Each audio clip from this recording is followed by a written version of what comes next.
Hello အားလုံးပဲမင်္ဂလာပါရှင်ဒီနေ့က share လုပ်ပေးခြင်းတဲ့အကြောင်းအရာလေးကတော့ time management ပေါ့နော်အချိန်ကိုဘယ်လိုမျိုးကိုစီမံခန့်ခွဲမလဲဆိုတာနဲ့ပတ်သက်ပြီးတော့မှ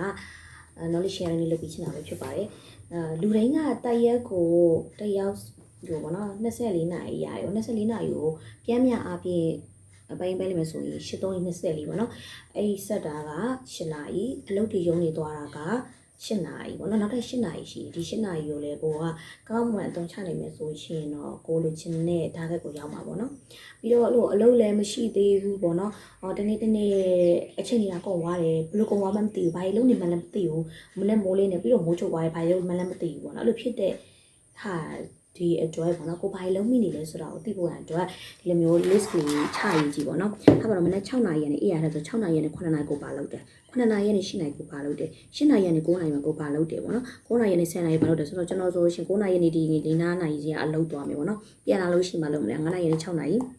နားမလာဘူးเนาะ6နာရီ9နာရီနောက်ထပ်ညနေစာပြင်ဆင်တာပြီးမိုးချိုးရမယ်လုပ်မယ်ပေါ့နော်10နာရီနဲ့9နာရီဆိုရင်เนาะနောက်ထပ်စာအတွက်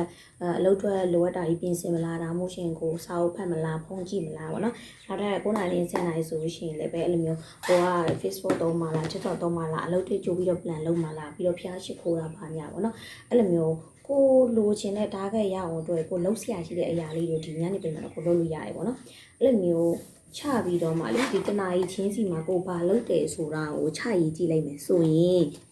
တနေ့ကိုကိုဘလိုမိနစ်တဲ့စက္ကန့်တိုင်းကိုဘလိုတွေရှင်းတန်းနေတယ်ဘလိုတွေဖြုံးနေတယ်ဘလိုတွေသုံးနေတယ်ဆိုတာအတိအကျထင်ရှားမှာဖြစ်ပါတယ်။ဒါကြောင့်ဒီလိုမျိုးပေါ့နော်ကိုယ့်ရဲ့အချိန်တွေကိုဘလိုသုံးနေမှန်းသိချင်တယ်ဆိုရင်တော့ဒီလိုလေးချပြီးတော့ရေးကြည့်ပါပြီးတော့မှကိုကဘယ်နေရာမှာဘလိုလေးသုံးနေရဆိုတာသိပြီးတော့မှပို့ပြီးတော့မှကောင်းအောင်ပေါ့နော်ဒီနေရာမှာငါအဲ့လိုမျိုးပိတ်လျှောက်ဖုန်းနေလျှောက်သုံးလိုက်လျှောက်လေလိုက်လျှောက်စားလိုက်ဖြစ်နေရဆိုရင်တော့ဒီຢာလေးလုံးမဲ့အစားပေါ့နော်ငါပိုကောင်းတဲ့ဘာလေးလေးလုပ်ချင်ရပြီကိုယ့်ရဲ့အချိန်ကိုသုံးလိုက်မယ်ဆိုပြီးတော့မှပြန်ပြီးတော့မှကိုယ့်ရဲ့အချိန်တွေကိုယ်တိုင်စတင်ရစီမံခန့်ခွဲလို့ရပါတယ်။ဒါကြောင့်မလို့ကိုယ့်ရဲ့အချိန်တွေကိုပို့ပြီးတော့မှအကျိုးရှိစွာတန်ဖိုးရှိစွာဖြတ်သန်းနိုင်ကြပြီးတော့ကိုလိုချင်တဲ့ဘဝလေးရပါစေလို့ဆုမကောင်းတောင်းပေးလိုက်ပါတယ်ရှင်အားလုံးပဲဘိုင်